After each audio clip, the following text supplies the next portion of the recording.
When you watch Muay Thai, you see this absolutely thrilling combat sport. But behind every single one of those highlight reel knockouts, there's a whole journey, a path that's filled with incredible dreams, immense sacrifice, and a reality that is way more complex than what you see in the ring. Today, we're going to take a full 360-degree look at that entire journey. So, what exactly is Muay Thai? I mean, the name itself kind of gives it away. It's called the art of 8 limbs for a reason. Fighters aren't just using their 2 fists like in boxing. Nope, they're using their fists, their elbows, their knees, and their shins. All 8 points are weapons. And let me tell you, that one core difference, it changes everything. And you know, for so many practitioners all over the world, the real journey starts with this one singular dream. Pack your bags, get on a plane, and go train in Thailand.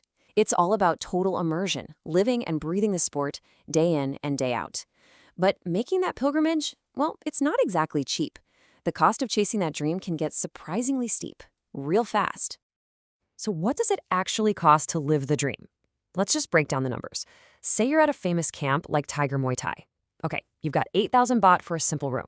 You'll need a motorbike to get around, that's another 4,500. Food, if you're eating local, is going to run you about 9,000. Then you throw in laundry, visa fees, you can see how quickly it all starts to add up. So let's just tally that up before you've even paid for a single hour of training. Not one. You're already looking at over 23,000 Thai baht. That's roughly $650 every single month.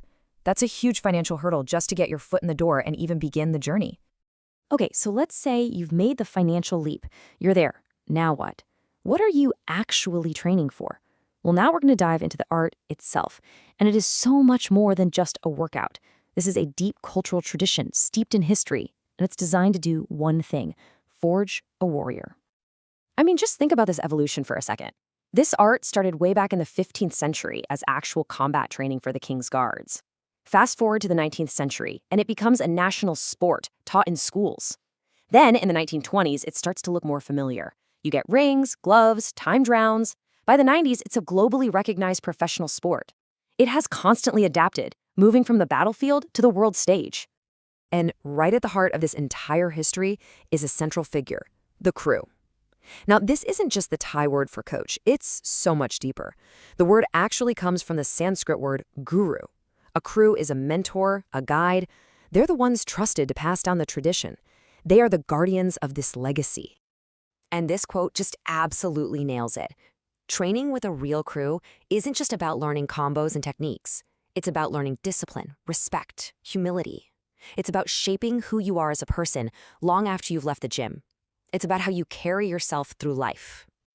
But you know, mastering this art, it comes with a price, a really steep one.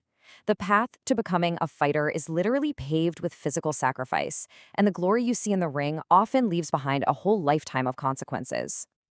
Remember the art of 8 limbs? Well, that means 8 points of impact, which means 8 ways to get seriously hurt. And we're not talking about a few bumps and bruises here. We're talking about broken bones, torn muscles, concussions, messed up joints. I mean, how could it be anything but brutal?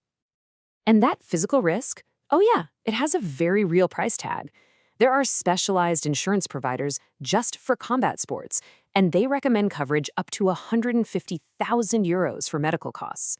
Just let that number sink in. That one figure tells you everything you need to know about how severe and how expensive an injury can be. But you know, stats on a page don't really capture the human cost. This quote from a trainee on Reddit, this does. They talk about training under a legendary fighter, a guy who's only in his 40s, but is in so much constant pain from his career he can barely even hold pads for his students. The glory fades, but the damage can last forever. And that physical price, it leads us directly to the modern reality of the sport. Because in today's world, just being a skilled fighter isn't always enough to make it. The whole journey has become a business. And it really makes you ask the question, is it more about your brand than your brawn now? It used to be a much simpler path, right? You just trained hard, fought hard, and that was the job. But the modern fighter has to wear 2 completely different hats. They have to be an elite athlete and an entrepreneur. They have to build a personal brand, manage social media, market themselves. Fighting is no longer the entire job, it's only half of it. And for a lot of fighters, the end goal, the dream retirement plan, is to own their own gym. But just look at the skills you need for that. It's a whole different universe. It's not about fight IQ anymore. It's about business IQ. We're talking profit and loss statements, payroll, strategic growth plans. You're shifting from being an athlete to being a CEO. That's a massive leap. So, after this long, demanding journey, where does it all lead? For a fighter, the road usually splits, and it leads to one of two starkly different legacies. You either become a respected teacher, a crew, or you become a casualty of the very sport you gave your life to. This right here, this is the ideal outcome. This is the goal. The fortunate ones, the ones who play their cards right, they find a sustainable future. They become that crew we talked about, passing on their knowledge by opening a gym. They build a smart business with different income streams, memberships, private lessons, selling gear, and they create a life and a legacy that goes way beyond their last fight. But then there's the other side of the coin. And for far too many, this is the brutal, honest truth. As one person on Reddit put it so perfectly, the sport can chew them up and spit them out. They're left with broken bodies, not much money, and no support system once the crowd stop cheering. It's a lonely, difficult end to a life of such dedication. So in the end, the fighter's journey is really just a profound gamble, isn't it? It's a pursuit of glory that demands everything you have, your body, your focus, your finances. And it really forces us all to ask, for those who step into that ring, what is the true final price of victory?